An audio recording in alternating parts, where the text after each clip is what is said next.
Kwai Paakwinôgwzian. And so Awani.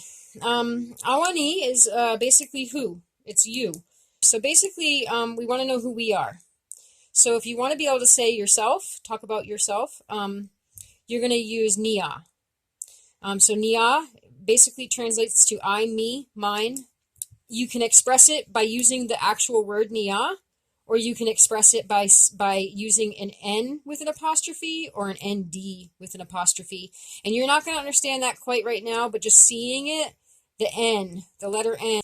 So when you watched all my previous videos, you kind of got hinted at that I started all of those Awanis, all those people who we were saying hello to and we were thanking, they started with the letter N. A couple of them don't follow this rule, but essentially what that letter N meant is my. So Nigawes is my mother. Nidokan is my older brother. Nidomba is my friend. And now you're learning why I had that. It's because it represents Nia.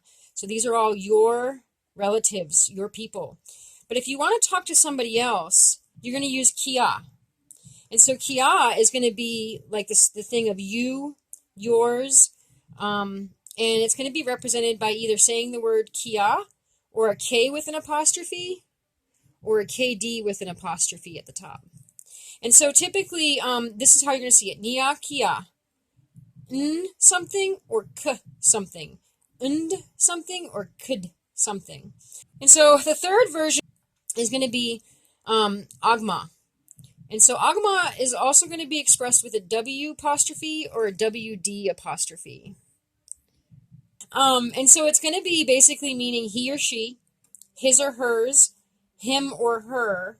And so that's has nothing to do with gender or anything like that. It just has to do with it being a person. And so typically people express that by saying his or her, he or she, him or her. We don't actually have pronouns like that. And so that's why we have Agma, the W, WD, or Awani.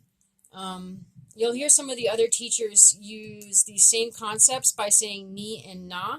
So that's Awani and Kagwi are expressed by talking about, them being ni or na. I'm doing it by saying Awani or Kagwi. And it's because I like to use the Awani as a who, as a someone, somebody, and that's what Agma is. The W, the WD is someone, or that person rather, over there. Or it's not me, it's not you, it's someone else. So those are the three ways of expressing essentially the same things that we would express normally. So, okay, now this keeps repeating. This pattern keeps repeating. So what we have, if you're going to say myself, is niata. Then if you want to say yourself, we have kiata. And if you want to say himself or herself or someone else's self, then you're going to say agmata. And so it's also going to be applied to a plural form. And so if you're going to be saying kionwo, that's saying you, to you, or yours. And so we have exclusive and inclusive. And then also be able to see the pattern. We have nia, kia, niata, kiata, niona, kiona. So we have NK agama. We have niata, kiata, agmata. Niona, kiona, agamawa. Niona is going to be us or we, and that's exclusive to who you're talking to. And it's also going to be ours or to us. So you're talking about yourself here, basically, and whoever, and maybe some other people to make it plural, but not to the person who you're talking to. Kiona is going to be the same thing, only it's going to include the person who you're talking to. This might sound confusing because we just say we, and then somehow you know who you're talking about or who you're talking to. Instead, Alnôbaôdwawôgan, it does it a little bit differently, and it's kind of good because it gets you to really know what you're talking about for sure. And you can use these words to confirm those. And then agamawa is going to be them, they, theirs, to them. Again, this is going to be the plural form of somebody else. Okay, so we have singular, singular, plural, plural. All of these are Awanis, obviously. This is going to be you, me. This is going to be you. This is going to be someone else. Okay, so I want to go over this chart again. So I just want to make sure everybody's on the same page, that we know these are all Awanis because they're people. All of the people that we've met, like our Nigawes, our Nidokan, our Nokomes, all those are Awani because they're people, they're alive. So Awani translates directly to the word who. Kagwi translates directly to the word what.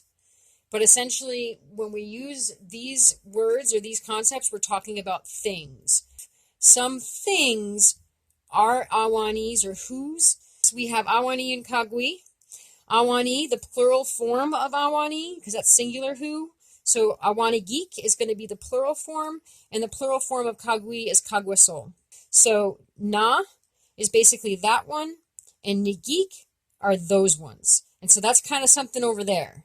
If you have something that's close to you or something in your hand, you would use wa, saying like this one, or yogik, these ones. And so essentially, because these are the plural form, they're going to be used with the plural form of Awani. So Awanigik, you're going to use nigik and yogik. If you're going to use na and wa, you're going to use that with Awani when you're talking about singular. And the same thing goes with Kagwi. The plural form is Kagwesol. We have ni and ni lil, yo and yo lil. So ni is going to be that. Ni lil is going to be those. Yo is going to be this. Yo lil is going to be these. And so essentially it's the same thing as over here. It's just when you're talking about something that's not a person, not an animal, and not a wing. And so with the ni and yo, you're going to use that with Kagwi. And that's because that's the singular form. If you're talking about multiple things that you have, these or those, then you're going to use Kagwesol for these and those. And so it'll be Kagwesol ni lil and Kagwesol yo lil. Okay, well, uli ni nidombak, uli ni alongomomik, uli ni nigawes, uli ni nidokan, kwaskwai ni, that's enough for now. Kwaskwai ni, that, you can see, na and ni. So that is enough for now. Kwaskwai ni, and adio.